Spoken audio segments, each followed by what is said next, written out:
First of all, I must state this clearly: I had long forgotten what happened 20 years ago. At this stage of my life, I truly do not know what is pushing me to make these videos. Is it the Muslims who feel as if they have performed the Hajj simply by watching a religious hymn? Or is it the Saudis who, empowered by oil wealth, see the Kaaba as if it were the private property of the Saudi kingdom? Yet if our ancestors, the Turks, had not existed, perhaps today the British and the Jews would be holding camel races around the Kaaba. And today, the benefits of ideas developed by others for these sacred places are once again being enjoyed by the British. This is not a slander. Here are the documents. For centuries, the ritual of stoning the devil was carried out in the same way. However, as the population increased, hundreds of pilgrims were crushed to death every year. Most recently, on February 1, 2004, another 248 pilgrims died after being trampled. Even though I had no academic title, as a Muslim I felt such deep sorrow at that moment that an idea came to my mind like an inspiration: the stoning area should be transformed into multiple levels, inspired by the object we call a technicic in traditional mills. I shared this idea during a phone call on April 29, 2004, with Dr. Khalid Al-Ajil, an undersecretary at the Saudi Arabian Ministry of Interior, whom I had met in a truly miraculous way. He asked me for the design, swearing in the name of God. Trusting him as a senior official of a country governed by Islamic law, I sent it from Canada the very next day, on April 30, 2004. Out of 5,000 design proposals, the project that was eventually built, costing $1.3 billion, became today's stoning facility. My elliptical concept was later refined by Dr. Keith Still from the British company Crowd Dynamics, who made it oval-shaped to make it more efficient. What he did was essentially limited to that. However, Saudi Arabia officially presented Dr. Keith Still as the inventor of this idea.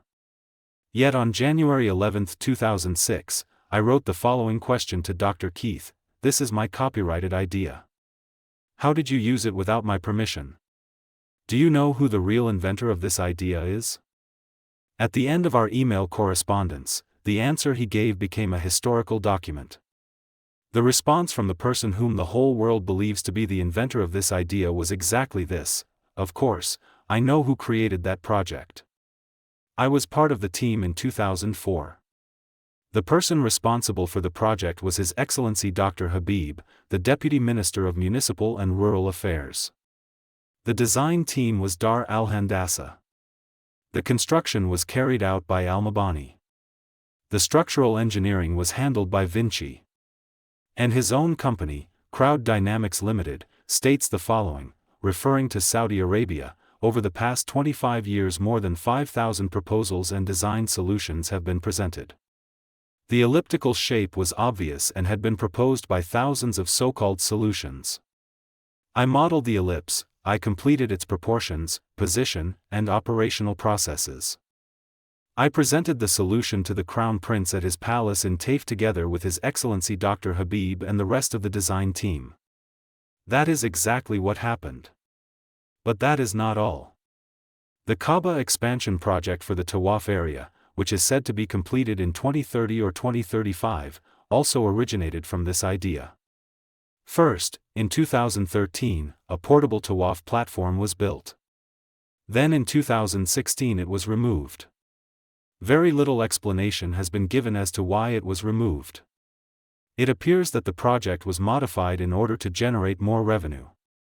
Visuals have already been published showing how the Kaaba will appear once the project is completed. I possess copyright documents and newspaper articles proving that both ideas belong to me.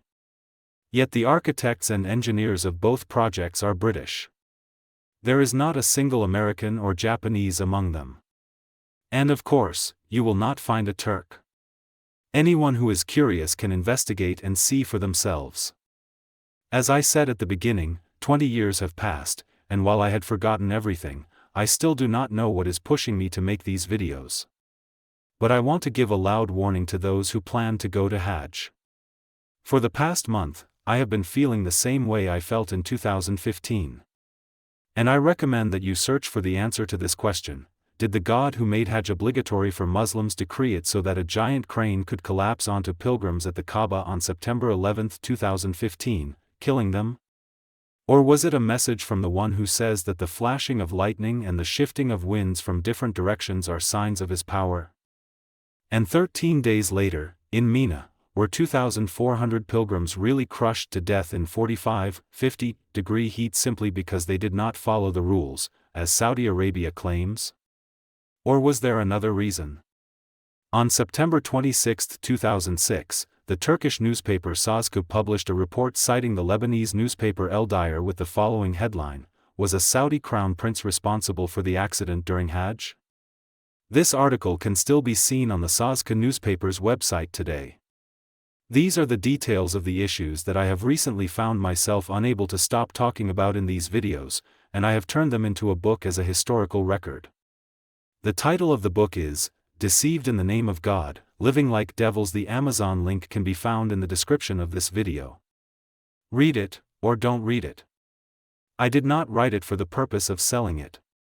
I knocks that after publishing this video, I may never be able to go to Hajj or Umrah again. So what is it that keeps pushing me to make this video? I still do not know. Thanks for watching.